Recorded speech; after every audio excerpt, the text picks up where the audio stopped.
BJP go back! Go back, go back! Om Sarkar hi hi! Hi, hi, hi, hi! BJP go back! Go back, go back! Pradhanmantri hi hi! Hi, hi, hi, hi! Mukhyamantri Himanta Biswa Sarma go back! Go back, go back! Ranjit Nair go back! Go back, go back! Hey Dash hi hi!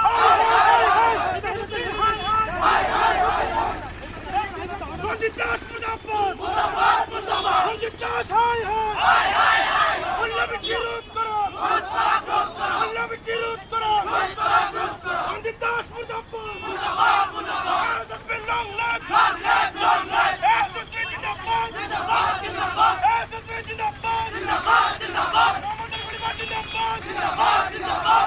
Hi, hi! Hi, hi, hi, hi! Long life, long life! We want justice! Justice, justice!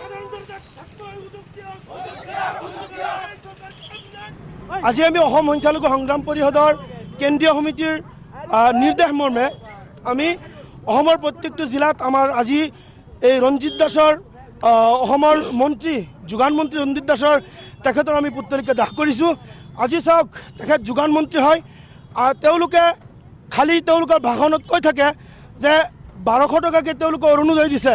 শতকৰা 10% 1200 টকাৰ অৰুণোদয় দি 90% মানুহৰ মূৰত তেওঁলোকে ৰাম টাঙোন দি তেওঁলোকে BJP চৰকাৰে আমাৰ পৰা শোষণ কৰিছে।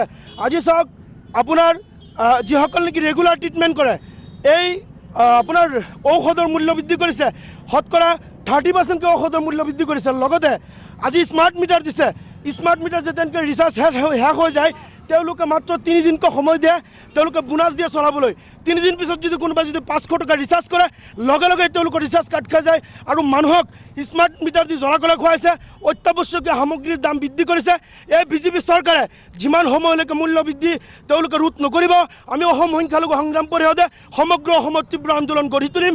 আৰু এই চৰকাৰখনে ৰাইজৰ লগত কৰা প্ৰতাৰণা আৰু মিছলীয়া চৰকাৰখনে কোনো পৰ্যায় ৰাইজক কোনো সহানুভূতি দিয়া নাই, ৰাইজৰ লগত কোনো ভাল বাৰ্তালাপ কৰা নাই, তেওঁলোকে ৰাইজৰ কল্যাণকামী কোনো সমাজ গঢ়া নাই। তেওঁলোকে কেৱল আৰু কেৱল সাম্প্ৰদায়িক বিয়পাস্প বিয়পাই অসমৰ মুখ্যমন্ত্ৰী ডক্টৰ হিমন্ত বিশ্ব শৰ্মাৰ তেখেতৰ মন্তব্যত আমি অসন্তুষ্ট হৈছোঁ।